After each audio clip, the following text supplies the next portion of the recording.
Tinanggal ko yung susi mga boss, pero maandar pa rin siya.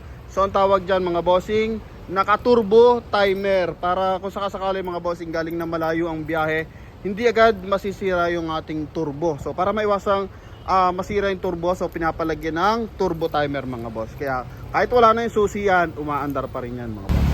Maganda rin mga bossing. So ngayong araw, ito available ulit tayo sa Montero Sport 7-seater diesel engine 2012 model to mga bossing, GLSB. So ito mga boss isunod sa top of the line mga bossing. Ang pinakaiba lang nila is ito po is 4x2, yung top of the line nito is 4x4. So same sila mga bossing na naka paddle shift. So meron siyang manual mode sa kanyang steering wheel mga boss. Kaya sa ating mga bars na interesado, so eto na mga bossing. Makina na ito is 2.5 liters na turbo diesel. Yun nga, ito is 2012 model and asking price nila dito is 615, pero binigay sa atin ng net price na 550 mga boss. Ano? Yan. Then eto mga bossing is naka all-terrain mags, same all-terrain tires pala, and naka black rhino mags, and syempre naka lip na yan. Kaya kung mapapansin mo, mas matangkad siya ng bahagya compare mo sa ibang Montero, and naka big tire na rin yan mga boss. Although hindi siya 4x4 mga bossing, pero tingnan mo naman, napagara niyang tingnan. Okay, then kulay white. So ito himas na yung ating unit. Then pagdating dito sa kanyang front area, so ito mga boss is meron siyang daytime running light. Yan, so yung kanyang nasa headlight na yan, so daytime running light yan, and naka smoke lens na kasi yan mga boss. Ano? Then sa baba, pag light yan mga boss. Yan. And ito naman mga bossing, naka full tint na solar guard, and same time naka ano na rin to, rim visor tsaka roof rail mga boss. Yan. Then eto sa likod may maganda pa tong action mga bossing. So kung kayo may mga mountain bike, big bike, so pwede mong ilagay dito mga boss. Ano? Yan, bibili ka lang ng hanger kasi may hook na siya. Kumbaga naka-adapt na siya sa kanyang chassis. And same time, ito po is naka-LED tail light na yan mga bossing. So GLSB, so ito yung pinakamataas na variant ng Montero. Yan. Then same time, pakita natin yung kanyang interior. Sa mileage pala na ito, 89,963 yung kanyang running mileage. Ito yung sinasabi natin paddle shift. So for manual mode mga bossing. So plus minus na tinatawag. Yan. Then ito mga boss is naka 2-din audio system, although all stock pa naman yan.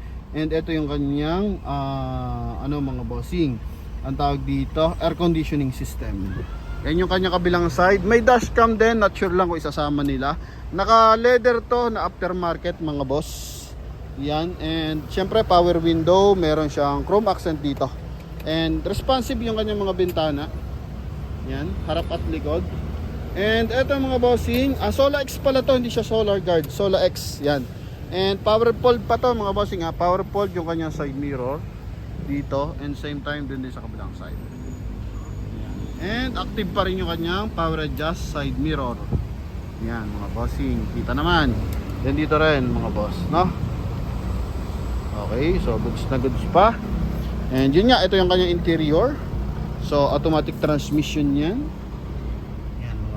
Presentable pa to mga bossing. Ano po? Sa kanya namang stepboard, so wala naman siyang UP mga bossing or bahid ng bangga. Second row, eto, maluwag. And malinis yung kanyang mga ceiling, malamig yung aircon mga boss.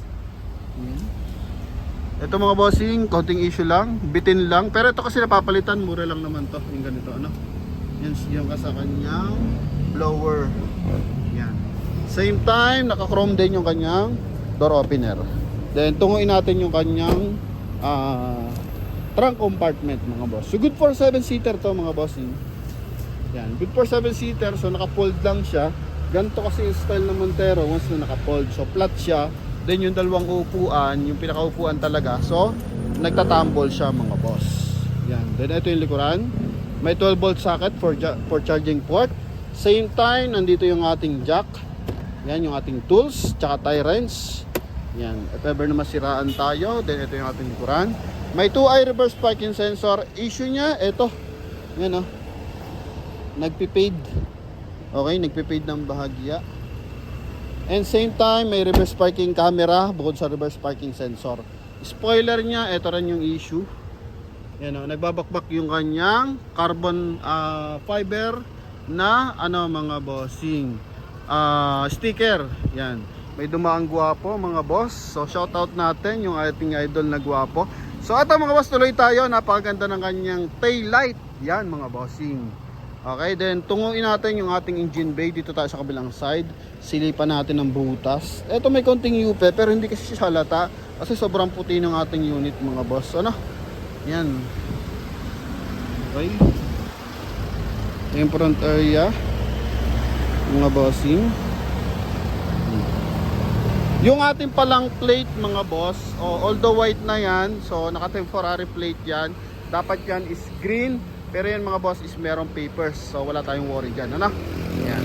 And yun nga mga boss, ipakita naman natin yung ating engine bay. Yan. Engine bay tayo mga boss.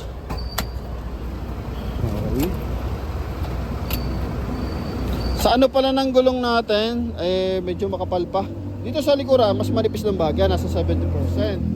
Okay, kasi rear wheel drive to Pero dito sa front area, 85% tread life pa. Sobrang kapal pa mga boss. And yun nga, naka black rhino, 6 stud, and all-terrain mags. Same time, is naka all disc brake. So yun yung advantage kapag GLSB. So naka ano na yan mga bossing, naka all disc brake. Then nagtatagas yung lamig ng aircon mga boss. Yan. And pakita natin yung ating engine bay. Uy, ito. So ito mga bossing, angat lang natin ng bahagya. Pakita lang natin mga boss. So na test drive na natin to, wala naman siyang kalampag, maayos ang makina and transmission. Yan, mali popcorn, sobrang bigat. Ito mga boss is naka-Amaron battery. Ito yung kanyang engine bay.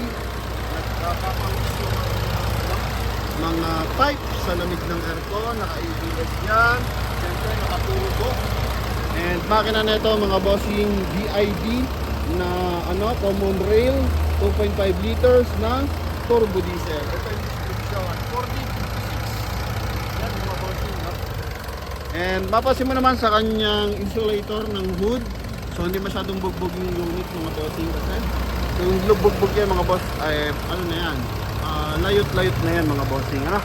Yan yung kanyang hood mga boss. Okay? So sa mga boss natin interesado, eto po. So ang dami naghahabol ngayon about sa mga unit natin na Montero. Yan, so talaga kaliwat kanan naghahanap ng Montero mga bossing. Kaya sa ating mga buyers, eto na, net to net na tayo mga bossing. Eto yung kanyang rain visor and roof rail, So huling sulyap na to para sa ating Montero Sport na automatic transmission. Yan. Okay, so ano pa bang concern natin dito? Check natin yung kabilang side ng mga window. Yan. Okay, so ito presentable. Daman-dama talaga aircon. So ito naman kanyang leather mga bossing. Aftermarket lang to. Okay, pero makakapa mo naman yung upuan. Latag na latag pa yung upuan mga boss. Hindi siya malalambot na, layot na mga bossing. So okay pa to mga boss. And leather lang ng upuan. So kailangan nyo lang, kung gusto nyo palitan mga bossing, kung may budget na kayong pamalit, so pwede na. Pero kung hindi, pwede pa pang pagtyagaan. Okay. Yan, so aftermarket lang yan, kaya hindi siya ganun tawag dito, kabanat mga boss, no? Then ito yung kanya interior mga boss. Yan, tanong lang natin yung ating dashcam. Boss, yung dashcam kasama na ba yun? O tatanggalin? Intact na. Okay, free na daw yung dashcam na kasama. So yan na mga boss. Kaya sa ating mga bars na interesado, ito na, napakagwapo na ito mga bossing. Paunahan lang mga boss kasi ganoon talaga. May mga nag-apply ng financing, cash transaction. So kung gusto niyo double check yung ating unit, kung gusto niyo i-scan, wala pong problema yan. Pwede yan dito mga boss. Kaya tawag lang sa Promote PH. And shout out sa ating 442. Yan. Noong nakaraan 430 lang tayo. Biglang nagulat ako, 12,000 agad yung nadagdag natin followers sa Facebook. And sa YouTube naman is running to 78 tayo noong nakaraan, parang 77,800. Then ngayon nadagdagan ng 1,000 subscriber. Kaya shoutout sa ating mga mahal na viewers and buyers and sa mga nagsusubscribe mga bossing. So malapit na lumabas yung ating promote PH Cup. So mamimigay na tayo by the next year mga bossing. Ano? So yun lamang mga boss. Thank you very much and God bless. Bye bye. Thank you. Additional lang mga bossing. So ngayon tinanggal ko yung susi mga boss, pero maandar pa rin siya. So ang tawag dyan mga bossing, naka turbo timer, para kung sakasakali mga bossing galing na malayo ang biyahe, hindi agad masisira yung ating turbo. So para maiwasang masira yung turbo, so pinapalagyan ng turbo timer mga boss. Kaya kahit wala na yung susi yan, umaandar pa rin yan mga boss. So yun lamang mga bossing. Thank you and God bless. Bye bye. Abangan na lang natin mawala. Ay pero I think 2 minutes pa to mga boss. So yun lamang mga bossing. Bye bye.